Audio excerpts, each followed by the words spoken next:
Global vision ট্রাভেলসের উদ্যোগে হজ প্রশিক্ষণ কর্মসূচি ও মতবিনিময় সভা অনুষ্ঠিত হয়েছে।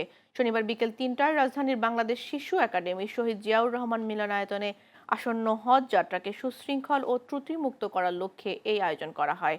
অনুষ্ঠানে সভাপতিত্ব করেন গ্লোবাল ভিশন ট্রাভেলসের হাফেজ মাওলানা মোহাম্মদ মুসা হাফি এবং সঞ্চালনা করেন ব্যবস্থাপনা পরিচালক হাবিবুল্লাহ সিদ্দিক। প্রধান আলোচক হিসেবে উপস্থিত ছিলেন লেখক ও গবেষক মোহাম্মদ শামসুদ্দোহা এবং প্রধান প্রশিক্ষক হিসেবে দায়িত্ব পালন করেন হোসেইন ইমাম। সভায় হজ যাত্রীদের হজের নিয়ম কানুন, স্বাস্থ্য সুরক্ষা, সফরকালীন সতর্কতা এবং মক্কা মদিনায় করণীয় বিষয়ে গুরুত্বপূর্ণ দিক নির্দেশনা দেওয়া হয়। বক্তারা বলেন, সঠিক প্রশিক্ষণ ও সচেতনতার মাধ্যমে হজ পালন আরও সহজ, সুন্দর ও পরিপূর্ণ করা সম্ভব। আয়োজকরা আশা প্রকাশ করেন, এ ধরনের প্রশিক্ষণ কর্মসূচি হজ যাত্রীদের জন্য সফল ও অর্থবহ হজ নিশ্চিত করতে গুরুত্বপূর্ণ ভূমিকা রাখবে।